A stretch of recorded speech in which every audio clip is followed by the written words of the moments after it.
Randy. Up in the sky. Rand. It's a bird. Rand. It's a pigeon. It's an owl. No. It's Captain Savaho. Now,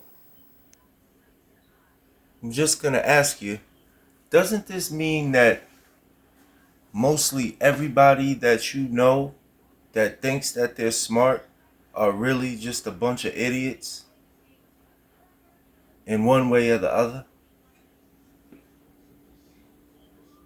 Get very committed to a particular model, to a particular idea, which is that contradicts established theories. And it's a strange phenomenon in science because we like to think of scientists as rational and reasonable people. But the fact is that when you get very committed to a particular model, to a particular idea, I think you start to connect your own personality to it. And any attack on that idea becomes an existential attack on you yourself. How sad. And it is sad because again and again what we see is the new facts being dismissed because they don't fit the existing theory, where in fact what we should be doing is modifying the existing theory to explain the newly discovered facts. And this is a problem in the whole history of science. But today things have changed, and what I'm Interested in, like, why would they try to ignore something like the first thing they've tried to do is to get rid of it. This is often the case where new information emerges that contradicts established theories. And it's a strange phenomenon in science because we like to think of scientists as rational and reasonable people. There's a problem in the whole history of science. But today, things have changed. And what I see is the archaeological mainstream in a state of denial about this information. They just don't want to recognize it and absorb it, but they're going to have to recognize it. It's going to be forced upon them, whether they like it or not. It's so sad because you count on these people to distribute the information, but their egos get involved in things, and if you've been teaching something for a long time, then it turns out you gave out master's degrees on things that were completely incorrect. Absolutely. Absolutely. It's got to be and very hard. something else, although this sounds a bit conspiratorial, I think the existing view of history is part of a mind control system in our society. It's something that we're presented with, that we take in with our mother's milk, and we're never supposed to question. I think if you control the past, you do actually control the present and the future as well. Now, I'm a big class clown. I like jokes. I like to have fun. I like to play games, video games. We could all go play a big game of hide and seek somewhere, you know?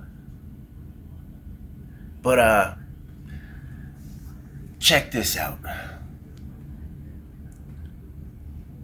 I have a question for you. Do you think that time can be manipulated? So, my answer is that it can, and in many different ways. So, I had this conversation with somebody. I asked them if they think time could be manipulated. And then I asked them to try to do the math on daylight savings time. And I asked, because they're older than me, they're actually a doctor, and I asked them if daylight savings time, it was made up at some point, right? It wasn't always, they didn't always have a daylight savings time, right? So I've came up with the calculation in my head of years that have been taken and stolen from you.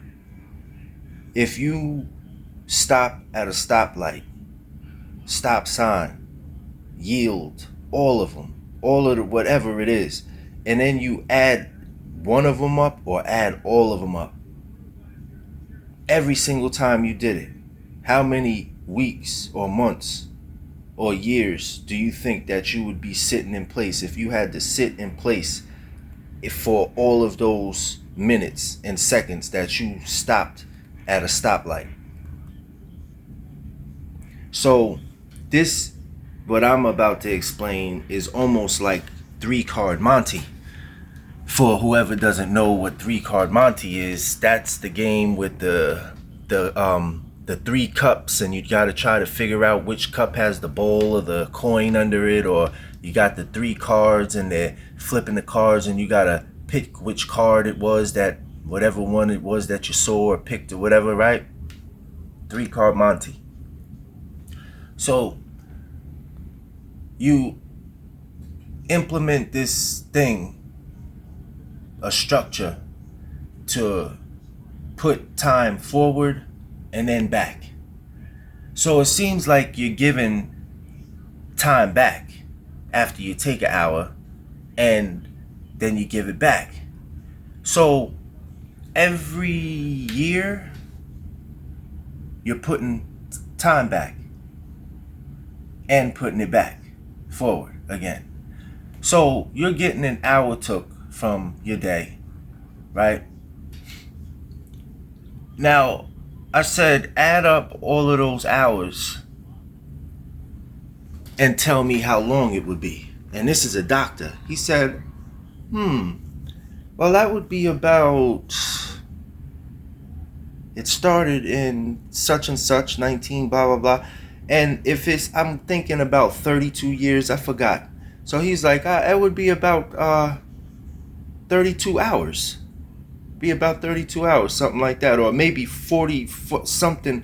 It's like maybe it amounted to like 2 days and some change. Maybe like 50 hours. Okay? Because the date may have been in the 50s or something like that. I don't know. I don't remember the exact dates and all of that stuff. We're going off the head here.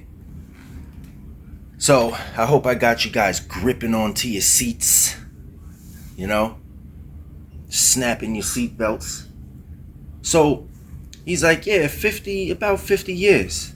And I'm like, 50? And I'm like, because I'm thinking, he's a doctor, older, you might, because I still don't have the correct calculation. For some reason, my calculations go towards 2012, and only because I feel like 2012 is the original. It's not. I feel like 2012 is the year that everybody was waiting for. Like 2000, everybody thought that 2000 was going to be the big year that all the technology changed and all that. I say that it was 2012. And I also been feeling like time has been manipulated. I feel like we all hopped into a freaking time machine or some kind of time manipulating vessel or something, and we just like, but 1999, it was like we stepped into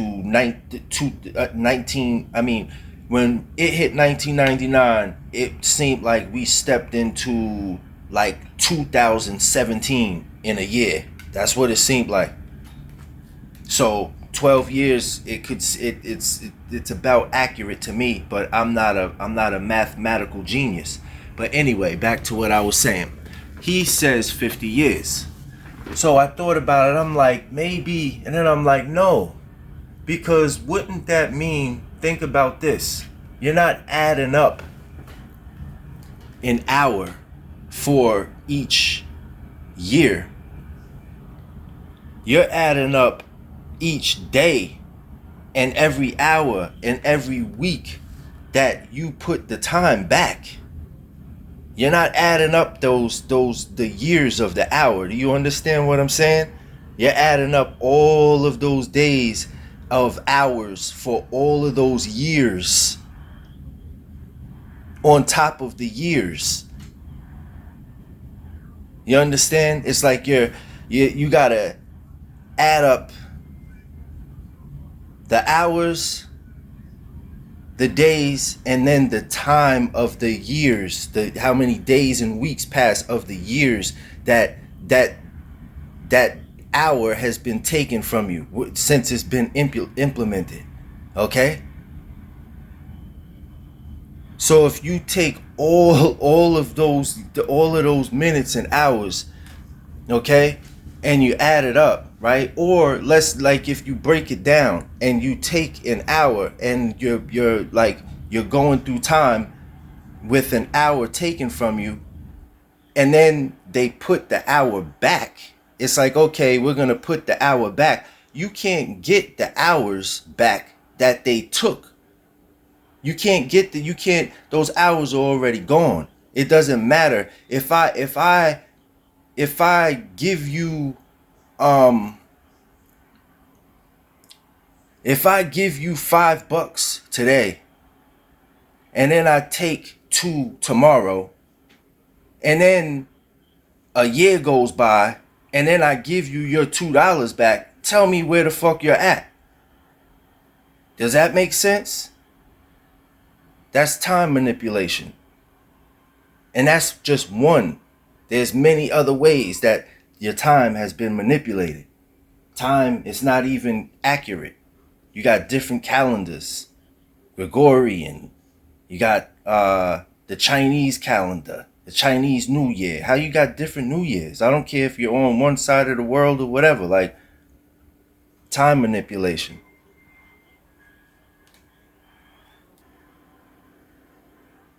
And what I also come up with is that your life, your lives, my life, our lives, they are all limited. So with the design such as daylight savings time, it would be different if you lived forever. If you didn't die and you were immortal, then that hour that they give you back for all the time that you've lost every day out of a year, you can't get that back.